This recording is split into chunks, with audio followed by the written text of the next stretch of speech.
Congratulations, Jerome G, for winning the Ice River KS3M. This is going to you, buddy. Congrats, man. I believe you're in the New York area in USA. So I'm going to be shipping this to you right now. I'm going to turn this off and ship it, okay? So congrats, man. Thank you to everyone who participated in that live stream, giving this thing away. That was a lot of fun. That was a lot of fun. But anyways, guys, today's video, I just wanted to talk about, I guess, Kaspa and, you know, how much we've mined on this Ice River KS3M since January 8th of 2024, of when we received this. This was about a $9,000 unit, and I ordered this back in mid-December of 2023.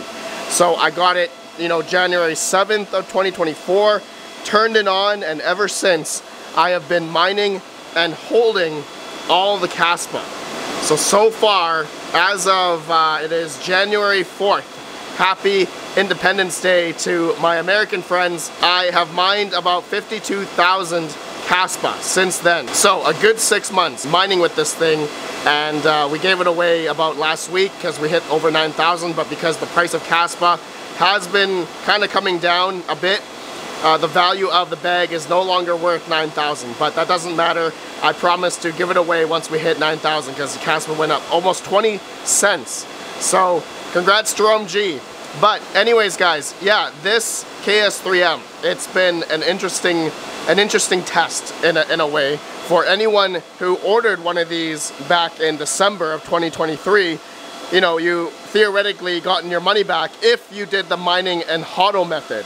Now, I didn't have another one to do, like, you know, one that was mining to NiceHash or mining to, I don't know, USDT or something, just to see if that would break even faster. But we already did that video where I showed the cost basis every time I got a payout in Kaspa. If I were to sell every day into dollars, I wouldn't have gotten the $9,000 back, okay, versus mining and holding. So that video I did, you guys can go watch it. It just proves that mining and holding is the better strategy rather than selling every day on Ice River Kaspa ASIC. So I have, okay, which thank you to Crypto Miner Bros and also mineshop.eu, and I plan on getting another one. I plan on getting 3 KS5Ls, okay, and I want to do 3 different tests. One is going to be mining and holding Kaspa. The second one will be mining to NiceHash for BTC, and then the third one is, actually I'm undetermined yet whether I'm going to put that to unminable into USDT, Tron, and see which one will get its money back, okay? I have about, I'm gonna say about $5,000 investment on each one, and then we're gonna see how fast, or, you know, how long it will take to break even on whichever one was the fastest. Mining and holding Kaspa, mining to NiceHash for Bitcoin, and another one to USDT. So I am gonna plan that out very soon. They're coming pretty soon, and I'm gonna be mining them to a singular Tangem wallet, and we're gonna keep track that way, okay?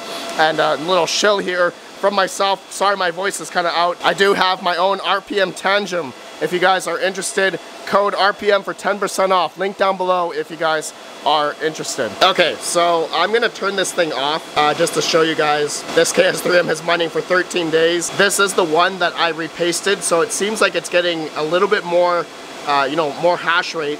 Okay, it's advertised at 6 terahash. I'm getting 6.2. So yeah, I think the temperatures on this thing is pretty good. But let's go ahead now, and I'm gonna put this to sleep. I want this thing to cool down before I pack it up and turn it off. Okay, so I'm gonna do that. I'm gonna hit save. And okay, succeed, and I just heard it ramp down. So I'm just gonna let this thing cool down before I just unplug or turn off the power, because, you know, I do this with a lot of my other ASICs as well, because I hate just, you know, turning it off while it's still mining and, like, you know, very hot. And so I think it's just best practice for anyone that has these, just to, you know, have it sleep, all right, but still on, but not hashing, if that makes sense. So looks like it just rebooted, and it's just gonna cool down now and not mine. All right, so what I wanted to also talk about in this video regarding Kaspa, I know last week there was the KRC 20. All right, and that was, I guess, implemented on mainnet. It was turned on, and there was a bit of trouble on the network in a sense, and some nodes had issues. But the biggest thing for, I guess, Kaspa miners, us that are mining Kaspa, we were earning a little bit more than usual. So I'm just on kaspa-pool.org, and just looking at the past, 50 blocks. Right now, it's not high anymore, but before, like let's say 5 or a week ago, we were hitting up 120 to 180, almost 200 Kaspa per block because of the transaction fees. All right, a lot of those extra network fees, that they were going to the miners. So that was really nice, but it was short-lived. All right, it didn't last that long, and now we're at 103, which is the, right now the Kaspa emission schedule is at 103 Kaspa per block, 103.83 Kaspa per block. So we're not seeing any extra Kaspa right now, and this is what, this is because, yeah, KRC 20, it was busy on the first 2 days, but now it's not anymore. Okay, so I guess when the network gets congested and busy again, whenever that happens, I don't know if that's going to happen again. Kaspa mining could be good, but as of right now, the KRC 20, after about a week, it was short-lived. Those profits that we got extra from mining Kaspa for those 1 or 2 days, it was great, but then it died down. So on the 29th, I believe that's when it happened, you can see here there was a spike, a little bit of a spike in rewards. All right, for this KS3M, I earned about 173 Kaspa that day. But you can see now it gradually went down the second day because it was KRC 20, and then it went back to normal. Okay, 148, 145, and this is the day now as of recording July 4th, so that's not done yet. But you can see it was pretty much evening out here, and then it went up that day on the KRC 20 day. So it was a good day or two that, the rewards were great and such. But, I'm just curious, in the future, if, Kaspa is going to get adopted a lot further, and there's going to be any more, further projects that are going to build on Kaspa on the KRC 20 chains.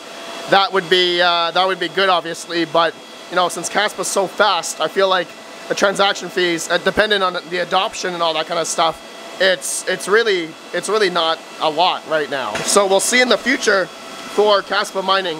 But otherwise, we all know the emission schedule as well. There's a 5.6% decrease in emissions every month because of the emission schedule. So crazy times are coming, guys, and I feel like, the Bitmain KS5s and KS5 Pros are releasing this August, September, and also actually right now, as I'm recording, July batch of Ice Rivers, the KS5Ls, KS5Ms, are releasing now, and people are getting them, and I'm going to be getting mine soon as well. So that's going to be quite interesting to see what the yields and also the dollar value is going to be for Kaspa mining, right? As everyone seems to be quite bullish on Kaspa mining.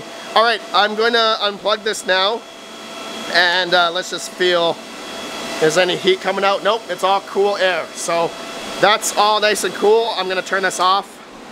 All right, and now I can hear myself better now. Unplug the power cable, and this is going to be packed into the original KS3M box. So Jerome G, congrats again, my friend. Congrats, man, on the KS3M.